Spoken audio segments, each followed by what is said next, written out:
outdoor, bigger people usually, more generously built. When Hilton Murr took over Stutterford's department store in 2010, he saw an opportunity in the midst of crisis. As Western money was looking for a place to run, he offered a haven and helped change the face of South African retail. We're well aware that the economy is a little softer at the moment. It's a little more challenged than it might have been 2 years ago. The brands that we represent, those that you mentioned earlier, are playing in the middle to higher end of the market, and that end of the market seems to be more durable at the moment, and I would guess for the foreseeable future.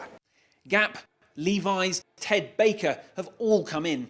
Elsewhere, the likes of Topshop and Zara. Well over half of GDP growth here comes off the high street. And of course, this is a gateway to impressive growth in neighbouring countries too. Now, consumer spending has been a bit of a boon for the South African economy these past few years, and that's kept big international brands like the ones you see here interested. But by the same token, billions of dollars is now pouring out of the world's emerging economies, and South Africa is no exception. And it's decisions in the US, in part at least, that seems to be causing it. All that cheap money sent abroad from the height of quantitative easing is heading home, leaving many wondering whether confidence in emerging markets was somewhat overblown.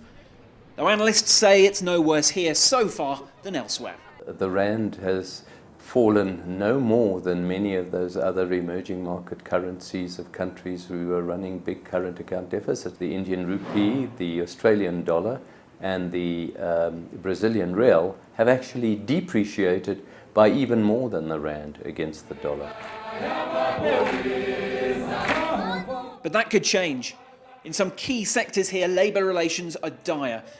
Right now, several 100,000 workers are on strike. But though this country has its own problems, it's still outside forces that seem to matter most. If China suddenly starts putting its foot on the pedal again and starts pumping up commodities, yes, there's a chance, that's the only chance that the rand can start to improve. Otherwise, I'm not quite sure what's going to bring people in. If you look at the Polo brand, Retail has.